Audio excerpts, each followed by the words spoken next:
All right, everyone. I think I'm live on YouTube, and I'm here on a Friday night with my pint, mic in hand.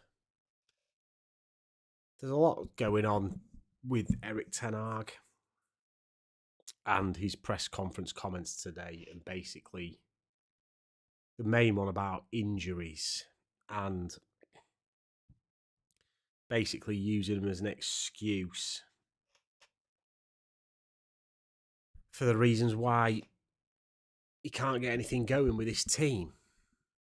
And yes, you cannot argue that every team with injuries is not going to perform. Now, I don't think anybody's out there saying that United can't perform as well as they can with other so-called injured players. With all the main players out there, of course the team is going to be better. People going on about Liverpool winning the league with kids and all that lot, yeah, it has taken them years to get to this point, and I understand those comments. However, for me, we are getting towards 2 years in to Eric Ten Hag's reign at the club. Yes, he has been massively hampered by injuries. I'll give him that one. Yes, it's very difficult to create maybe a pattern of play with these injuries. However, on the contrary to these patterns, to this style issue everyone talks about, is the squad not made up of 26 players? Yes, some of them are better than others. Some of them can probably play these patterns better than others. But again, I go back to 2 years.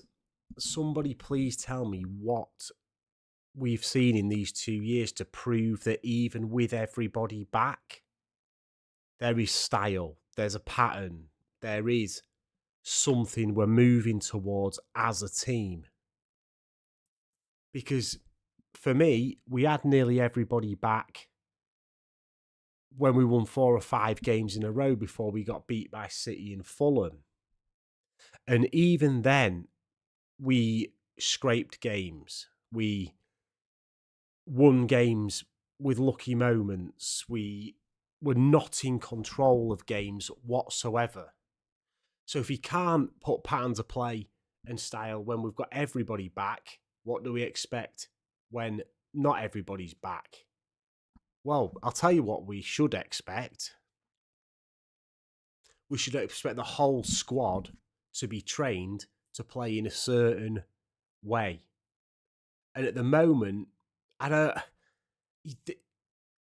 Everyone is so. I'm Ten Hag in, I'm Ten Hag out, I'm 50-50, I'm 60-40. Get him out now, keep him in now. It's a tough decision because on the one hand, I get the total point that people don't want to go down the 2 or 3 year cycle and restart again. More and more and more restarting. I get it. I totally and utterly get those points. But the reality is, the only thing he has is his win percentage. Oh, but Ten Hag's got the greatest win percentage of any United manager since Fergie. Blah, blah, blah. Have you seen where we are in the league? Have you seen how many points we've got? 0 goal difference, no style of play, 450 million quid spent on basically total crap. And now, all of a sudden, everybody's excuse is he's not been backed. Or wait till we get the structure in place. You know, I find it, and I'm not even, as much as I'm anti Ten Hag at the moment. Even I'm not Ten Hag out really, for those reasons. We've seen it. We've been there before. We've blamed the players before. The manager gets the sack. We do the same thing. The manager gets another sack. We sack another manager. Whatever. And The reality of it is it's both. The players aren't good enough, and neither is the manager. Let's face facts here. When our ceiling of our team is Bruno and Rashford, and half the fan base thinks Rashford is world class, and people think Bruno is some sort of Kevin De Bruyne, Odegaard level player, before you even get to the manager, you're in trouble. Because if that is the fans' standards now, that we think Bruno and Rashford are good enough to take us anywhere near a championship or a Champions League or a Premier League, then I'm afraid you've got another thing coming to you. Does Bruno or Rashford start in Man City's team? Absolutely no chance, because Man City, Pep would take a look at them two on the training ground and go, they can't even control the ball and pass it 10 yards properly, so they're getting nowhere near this side. Be the same at Arsenal.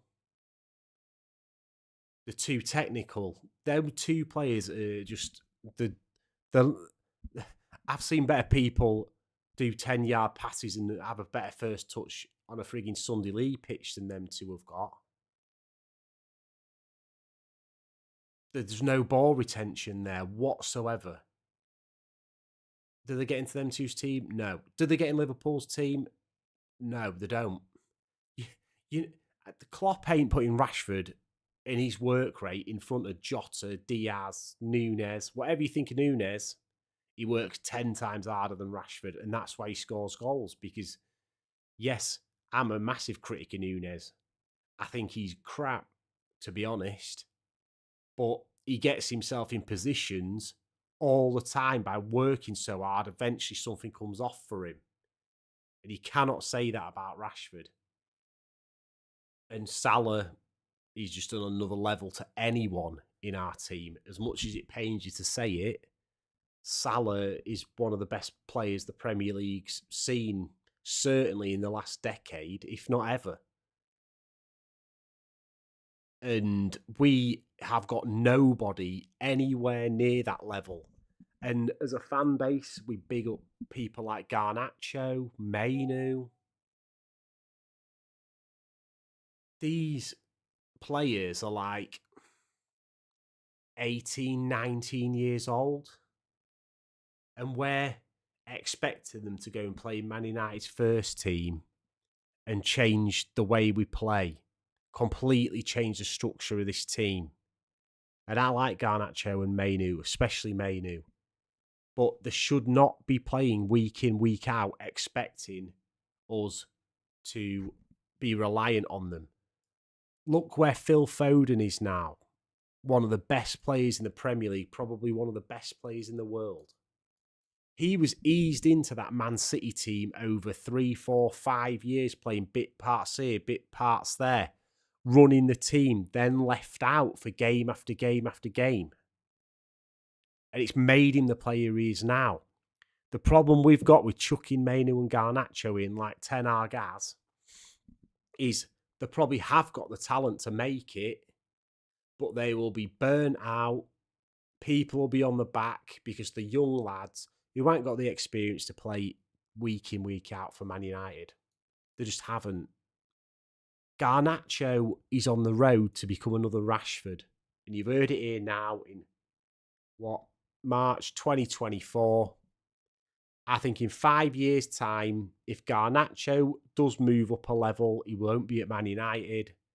And if he doesn't move up a level, he will be being called out, like Rashford's been called out, as someone who had loads of potential and either had already reached the ceiling at a young age and was never going to get any better, or you blame Man United for not making them what they should have become.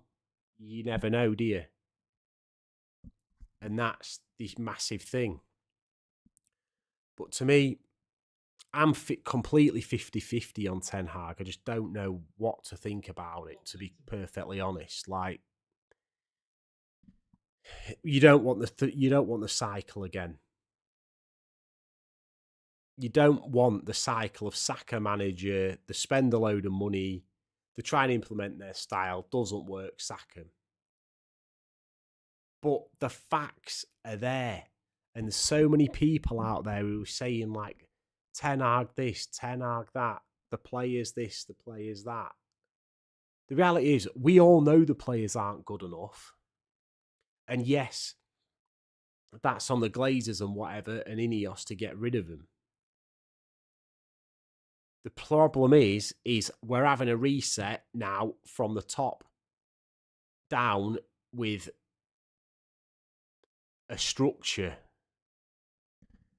Do we reset from this summer and start afresh from the manager up?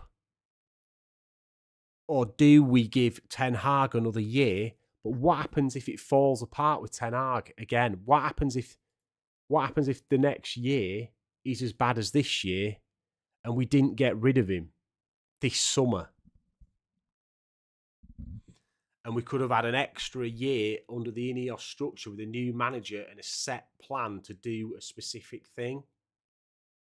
Because my main concern about Ten Hag is, and I mentioned it towards the start of the video, is that 2 years in, regardless of injury, regardless of squad, he spent 450 million quid. And yes, people can say, well, it's not his fault they cost that much money. He will still have the people going on about Murta and all that lot, and I agree, they're useless. But you're telling me that Eric Ten Hag's not aware that the club are going to go and spend 85 million quid on Anthony? Of course he's green-lighted it.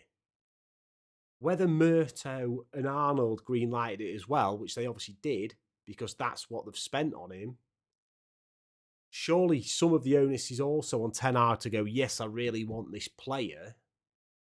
But for £85 million, you go, maybe not. You know, he's not worth it. Onana seems to be turning it around, to be fair to him. He's been all right the last few games. Looks a lot better than he has been. And I was watching another channel. It was Kenny on the United View with Flex and all them lot. And he was talking about how Martinez is a bad signing. And I actually agree with him at this point. And he got absolutely berated for it in the comments, saying Martinez is a poor signing. But he is. He's been with us now, 2 years? He played a lot last season, very good. He's been injured all season. Luck, unlucky injuries, whatever you think about him, he's injured. 2 major injuries keeping him out for nearly a whole season. Is that something that concerns people? To me, he needs to prove that he can get back fit and stay fit. What are people's thoughts on Martinez if he comes back for a month and gets injured again? I like Martinez, and this is the point I think he was trying to make, is it doesn't make the player bad, but it can be a bad signing. Luck or unluck, Martinez, at this moment in time, 2 years in, has not played football for a year. £55 million centre-back. People are berating Mason Mount, who cost the same money, and he's been out for a season, saying he's a flop. Why did we buy Mount?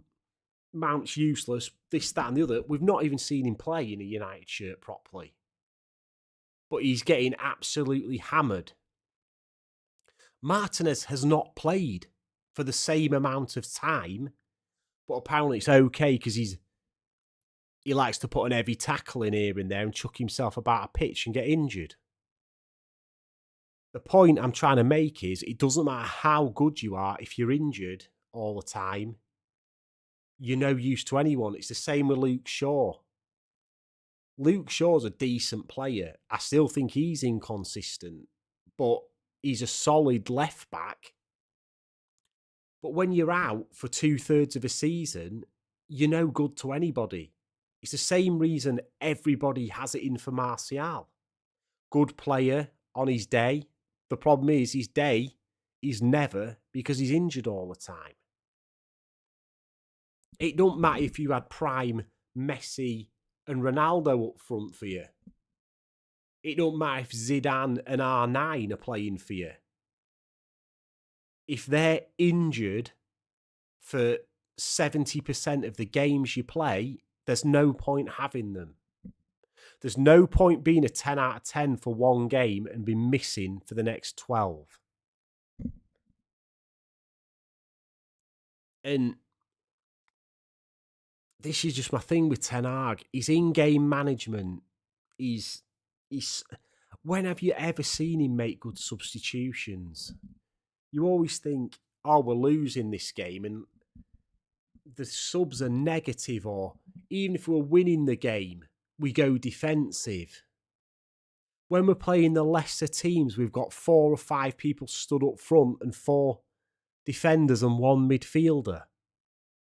But then we go away to City and basically play defeatist football, and everyone thinks it was good tactics. I'm not having it. How can you go to Manchester City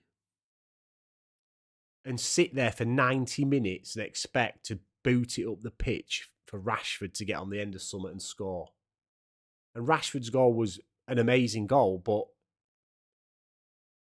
it was pure luck. Probably 1 in 100 times he hits that, it goes in. There was no build-up play. There was no else. And people, like I said on my other video, oh, well, he had a couple of other chances he should have scored them. Oh, but yeah. Do you see how many chances City had? 27 shots. Foden missed a one-on-one. Haaland missed from 3 yards out. They had countless chances. People say, oh, we could have got... Even Ten Hag after...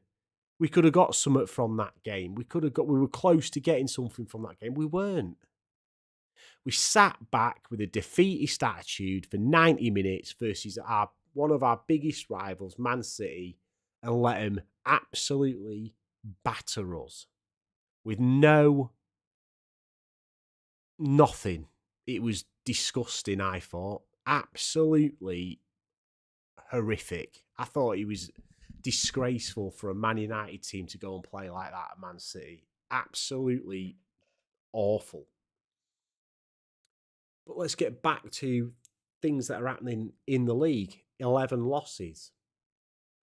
I think we've still got to play Arsenal, Chelsea and Liverpool.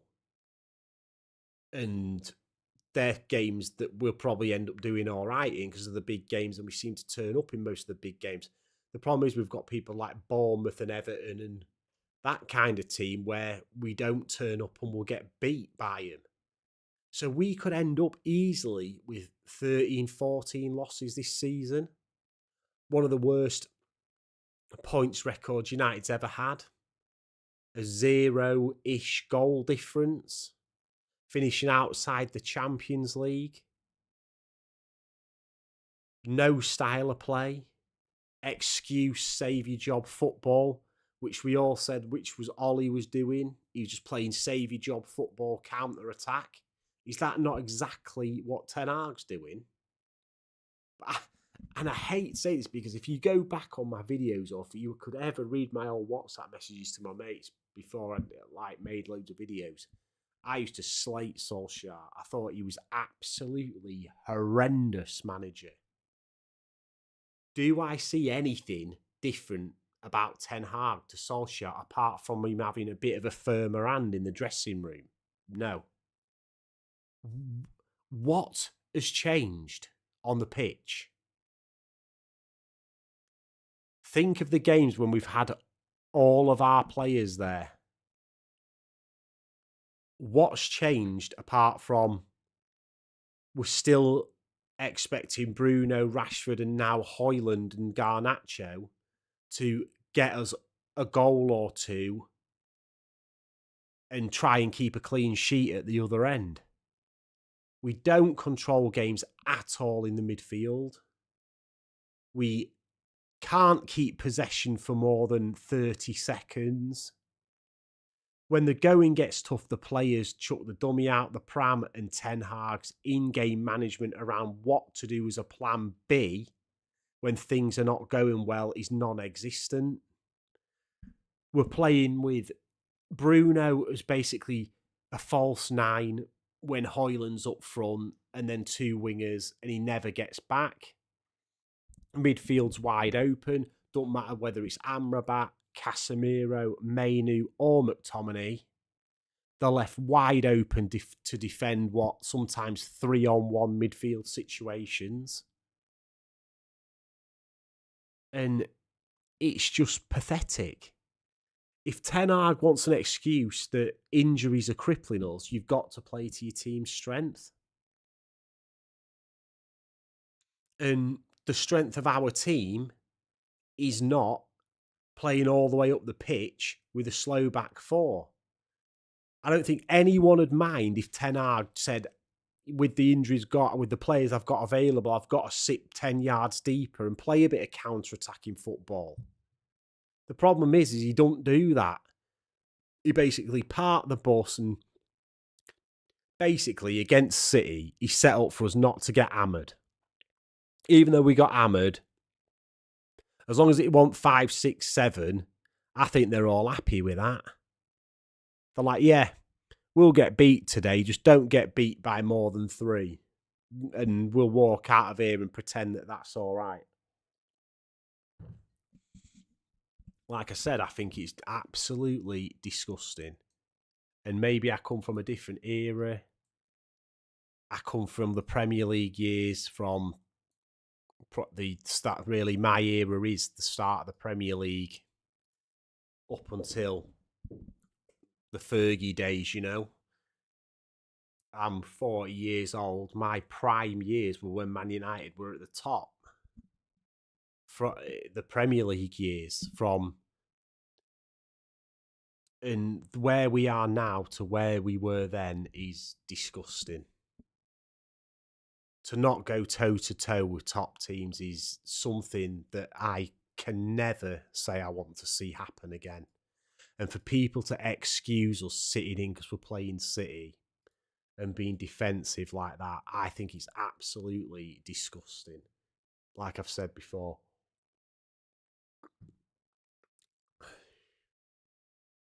But if that's the way he wants to play that way. Don't come out this week against Everton and go back to 4 up front, 4 in defence, and 2 midfielders. Stay compact as a team and try and break teams down. I don't know, I'm ranting on a bit here about this, but I'm going to end the video in a minute because it's just too much Ten Hag talk for even myself after a couple of beers. But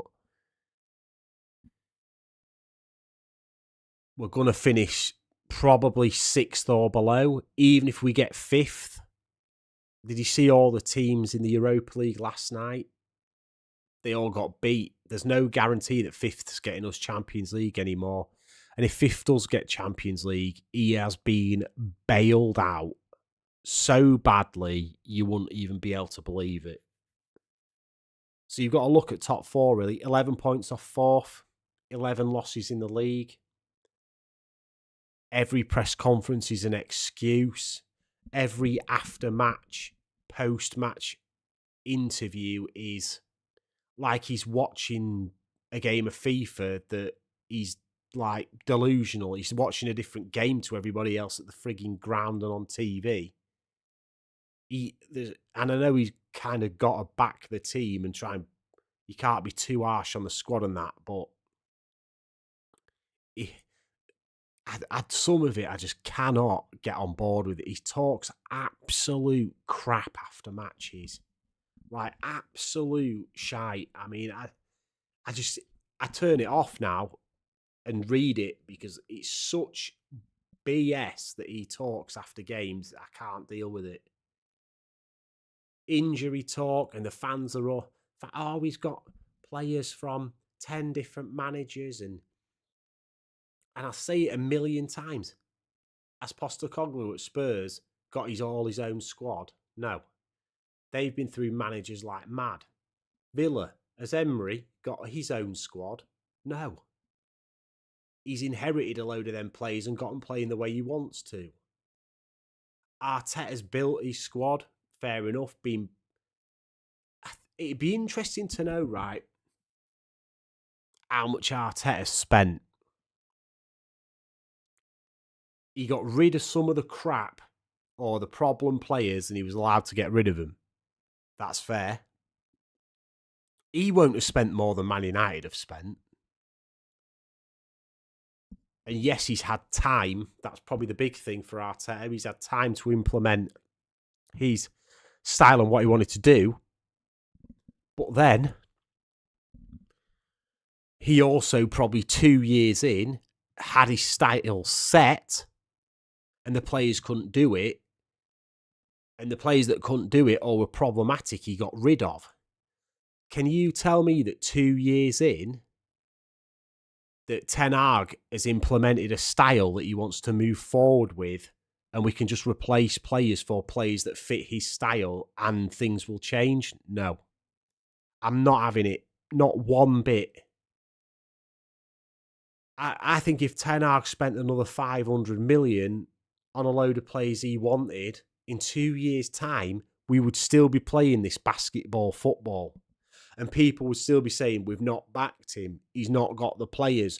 Rashford's still at the club. Shaw's still at the club. No.